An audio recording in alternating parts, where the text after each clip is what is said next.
اب خطاب کے لیے میں دعوت دے رہا ہوں، اور یہاں پر ایک بات بتا دوں کہ انگلش خطابوں کی لائن لگی ہوئی ہے، اور کسی کو تو میں نے ٹائم بھی نہیں دیا. میں نے کہا ان کو دینا چاہیے جو اس میدان میں پہلے سے کھیل رہے ہیں. اور یہاں پر انگلش اسپیکرز بھی موجود ہیں، اور اردو خطاب کرنے کے لیے شہنشاہ خطابت بھی موجود ہیں.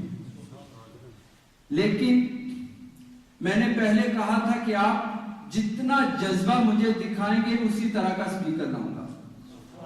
اگر ٹھنڈا سا جذبہ ہے تو میں کھڑا رہوں گا، اور اگر آپ کا جذبہ اس لیول کا ہے کہ جو مجھ سے بھی اوپر چلے گئے تو میں کسی اور کو لے آؤں گا. لہٰذا آپ جذبہ دکھاتے جائیں، میں اسپیکروں کی یہاں پر لائن لگی ہوئی ہے. اب خطاب کے لیے دعوت دے رہا ہوں مسجد کے خطیب، مسجد کے امام. میں نے پہلے بھی کہا تھا ایک محبوب ترین شخصیت، آج اس شخصیت تو قبلہ حافظ نصیر الدین نقشبندی کے کہ وہ آئیں اور اپنے ملفوظات کریمہ سے ہم سب کو محفوظ فرمائیں. نعرہ تکبیر، نعرہ رسالت، نعرہ تحقیق، نعرہ حیدری.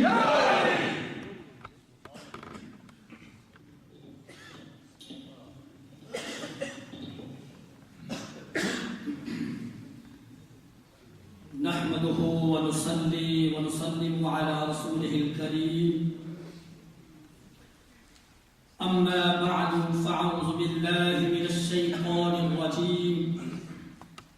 بسم الله الرحمن الرحيم. قل لا أسألكم عليه أجرا إلا المودة في القربى رضي الله عنهم ورضوا عنه.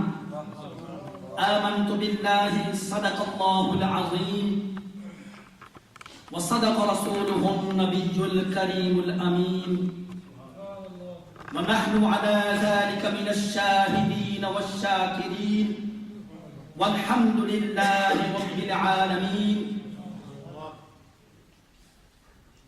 میرے نہایت واجب اور احترام علماء اکرام، میرے برادر محترم جناب حافظ محمد ساجد صاحب اور علماء ذی وقار اور تمام حاضرین و سامعین، سب سے پہلے محبت اور عقیدت کے ساتھ دربار مصطفی میں درود و سلام کے نذرانے پیش کیجیے. الصلاۃ والسلام علیک یا سید یا رسول اللہ وعلی آلک واصحابک یا رحمتا للعالمین. الصلاۃ والسلام علیک یا سید یا رسول اللہ وعلی آلک واصحابک یا خاتم النبیین. حمد و ثنا کے بعد ہم تو تمام حضرات جو باہر سے ہمارے مہمان آنے والے ہیں اور تشریف لا بھی چکے ہیں، ہم تمام حضرات ان کو سننے کے لیے یہاں پر تشریف اکٹھے ہوئے ہیں. تو میں صرف آقا علیہ السلام کی بارگاہ مقدس اور حق چار یار کی بارگاہ میں حاضری لگوانے کے لیے آیا ہوں. زیادہ ٹائم نہیں لوں گا کیونکہ ہم باہر کے مہمانوں کو سننے کے لیے ان کو زیادہ ٹائم دیں گے. تو حمد و ثنا کے بعد سب تعریفیں اس خالق کے کائنات کے لیے ہیں کہ جس نے نفس کن سے تمام کائنات کی تخلیق فرمائی، اور تخلیق فرمانے کے بعد انسان کو اشرف المخلوقات بنایا، اور انسان کو اشرف المخلوقات بنانے کے بعد انسان کے ساتھ پر عزت اور کرامت کا تاج پہنایا ہے. اس اللہ رب العزت کا لاکھ لاکھ شکر ہے کہ اس نے ہمیں اپنے پیارے حبیب جناب محمد مصطفیٰ صلی اللہ تعالی علیہ وآلہ وسلم کی امت میں پیدا فرمایا، اور پھر پیدا فرما کر طرح طرح کے نعمتوں سے نوازا ہے. آپ حضرات کے سامنے میں نے جو آیہ مبارکہ تلاوت کرنے کا شرف حاصل کیا ہے، اس کی روشنی میں اللہ رب العزت اپنی مقدس کتاب کے اندر ارشاد فرماتے ہیں قُلْ لَا أَسْأَلُكُمْ عَلَيْهِ أَجْرًا إِلَّا الْمَوَدَّةَ فِي الْقُرْبَى۔ فرمایا قُلْ لَا، اے محبوب فرما دیجئے، اے محبوب اپنے امتیوں اپنے غلاموں کو فرما دیجئے کہ اے میرے امتیوں میرے غلاموں، تمہیں جو کچھ ملا میرے ہی صدقے سے ملا ہے۔ اے میرے پیارے امتیوں، تمہیں جان ملی ہے میرے صدقے سے ملی ہے، تمہیں اولاد ملی ہے میرے صدقے سے ملی ہے، تمہیں عزت ملی ہے میرے صدقے سے ملی ہے، تمہیں جان ملی ہے میرے صدقے سے ملی ہے، تمہیں ایمان ملا ہے میرے صدقے سے ملا ہے، تمہیں عرفان ملا ہے میرے ہی صدقے سے ملا ہے، بلکہ تمہیں رحمان ملا ہے تو میرے ہی صدقے سے ملا ہے۔ لا اسألکم علیہ اجرا، میں اس پر تم سے کوئی اجرت کوئی معاوضہ طلب نہیں کرتا، میں تو تمہیں اس دنیا کے اندر عطا کرنے کے لیے آیا ہوں، تم سے مانگنے کے لیے نہیں آیا۔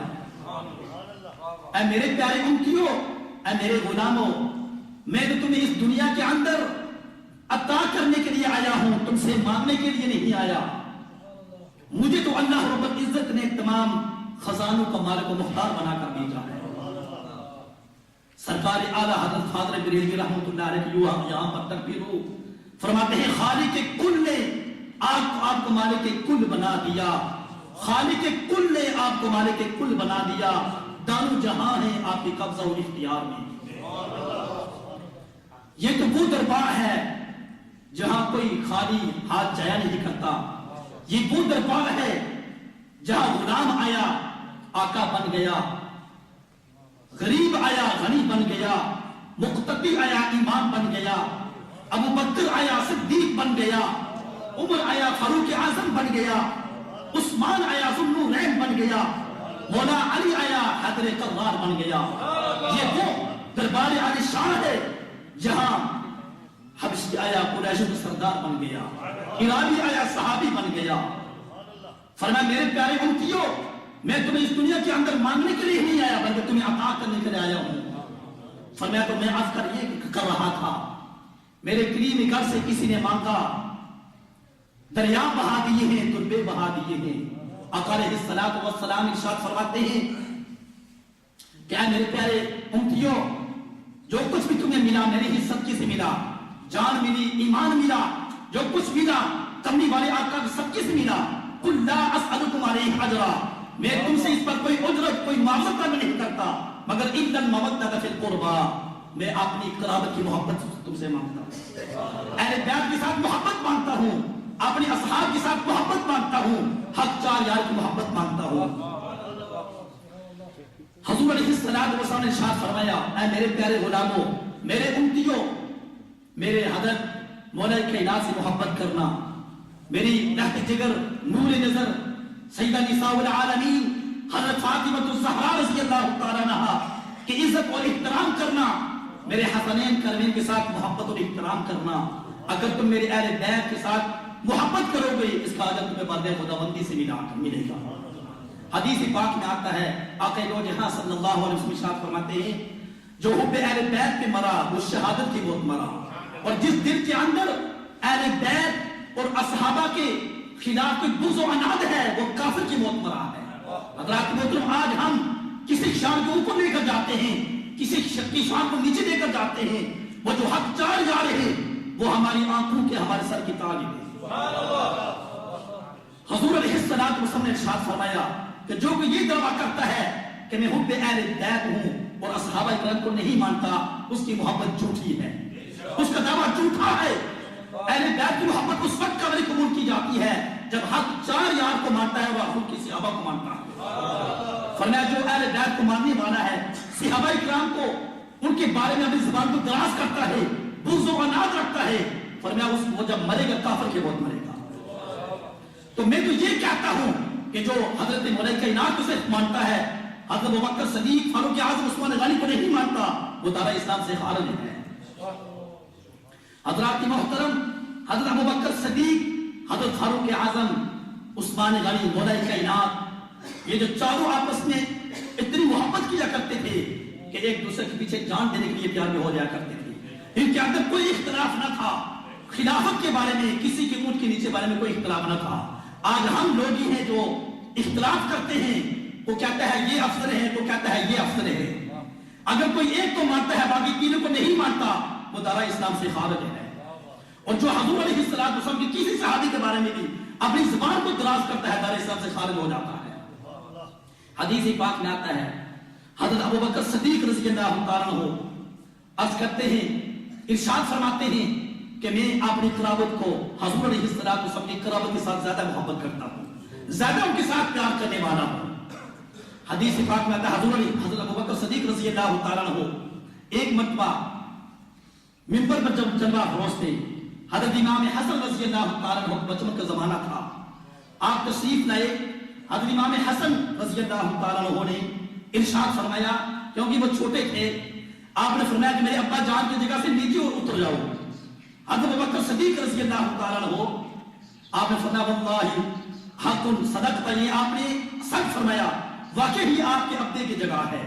حضرت ابوبکر صدیق نیچے اترے، حضرت امام حسین کو، حضرت امام حسن کو اٹھایا، اپنی گود میں بٹھایا، ان سے پیار کیا اور پھر زاروں کو تار رونے لگی۔ یعنی اگر ابوبکر صدیق حضرت امام حسین یا حضرت مولا کائنات سے کوئی دل کے اندر بغض و نفرت رکھتے تو یہ ہو سکتا تھا کہ حضرت امام حسین حضرت امام حسن کو اپنی گود میں اٹھاتے۔ وہ ان کے ادب و احترام میں اتنا زیادہ کیا کرتے تھے کہ آپ نیچے اترے، حضرت امام حسن کو اپنی گود میں اٹھائے اور پیار کرنے لگے۔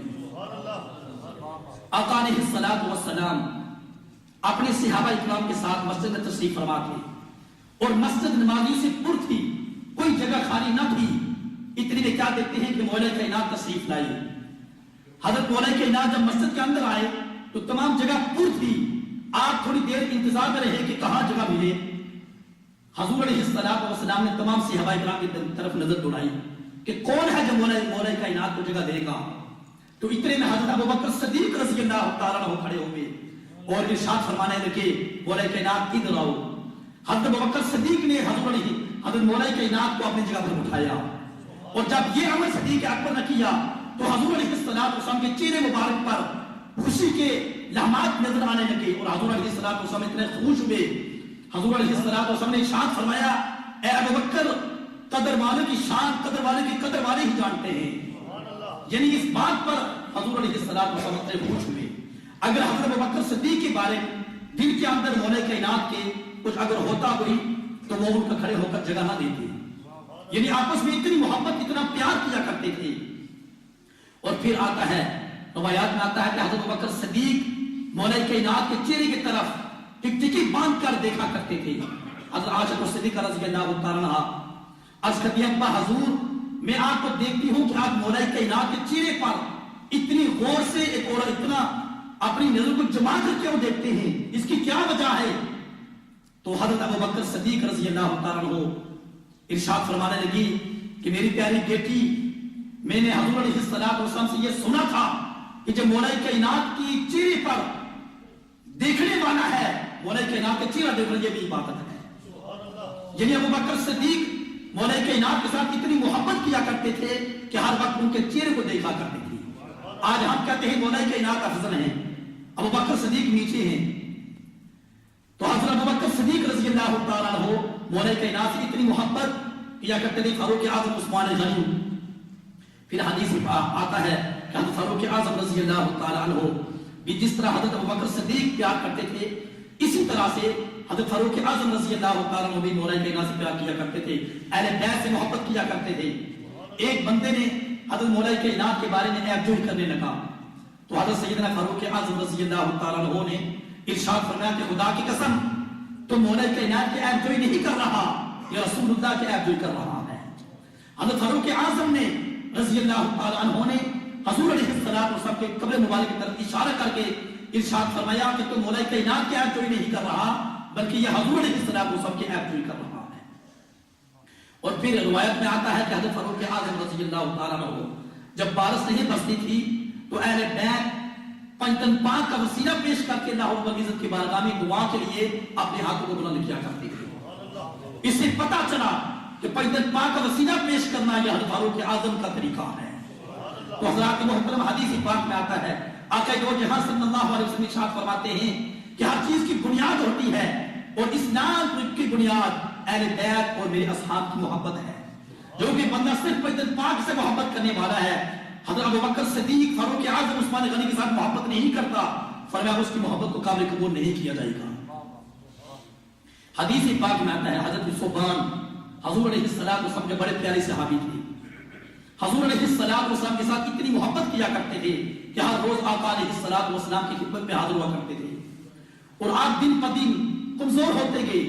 حضور علیہ السلام نے ارشاد فرمایا اے میرے پیارے ثوبان، میں تم کو دیکھتا ہوں کہ تم کمزور ہوتے ہوئے کیوں جا رہے ہو، کیا وجہ ہے؟ عرض کرنے لگے یا رسول اللہ صلی اللہ علیہ وسلم، میں آپ کی جدائی کو ایک لمحے کے لیے بھی برداشت نہیں کر سکتا۔ یا رسول اللہ صلی اللہ علیہ وسلم، میں جب قیامت کے بارے میں سوچتا ہوں، اگر مجھے جنت میں بھی داخل کر دیا گیا تو آپ جنت میں اعلی و عرفہ مقام پر جلوہ فروز ہوں گے، تو میں جنت میں بھی غلامی میں ہوں گا، میں آپ کا زیارت کیسے کر سکوں گا؟ تو حضور علیہ السلام نے ارشاد فرمایا اللہ رب العزت قرآن پاک میں ارشاد فرماتے ہیں اولئک الذین انعم اللہ علیہم من النبیین والصدیقین والشہداء والصالحین وحسن اولئک رفیقا۔ فرمایا جو حضور علیہ السلام کے ساتھ محبت کرنے والے ہیں وہ قیامت کے دن انبیاء کرام کے ساتھ، شہداء کے ساتھ، صالحین کے ساتھ ان کا ساتھ شمار ہوگا۔ یعنی جو اس دنیا کے اندر اگر حق چار کے ساتھ محبت کرنے والا ہے، حضور علیہ السلام کے ساتھ محبت کرنے والا ہے، تو وہ قیامت والے دن ان کے ساتھ ہی اٹھایا جائے گا۔ تو حضرات محترم اسی محبت کو مانا جاتا ہے جو حق چاروں کو ماننے والا ہے۔ اگر صرف مولا کائنات کو کوئی مانتا ہے باقی کو نہیں مانتا ہے تو اس کی محبت کو اللہ رب العزت کے بارگاہ میں قابل قبول نہیں کی جائے گی۔ دعا کے لیے اللہ رب العزت ہمیں آقا علیہ السلام کی پکے اور سچی محبت پیدا فرمائے اور حق چار کی یاد کے ساتھ محبت عطا فرمائے۔ وآخر دعوانا ان الحمدللہ۔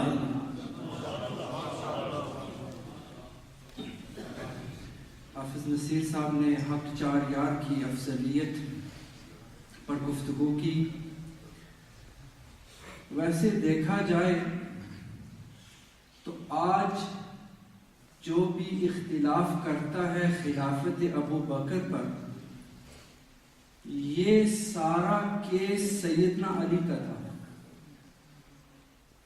لیکن سیدنا علی نے کبھی بھی شکوہ نہیں کیا، نہ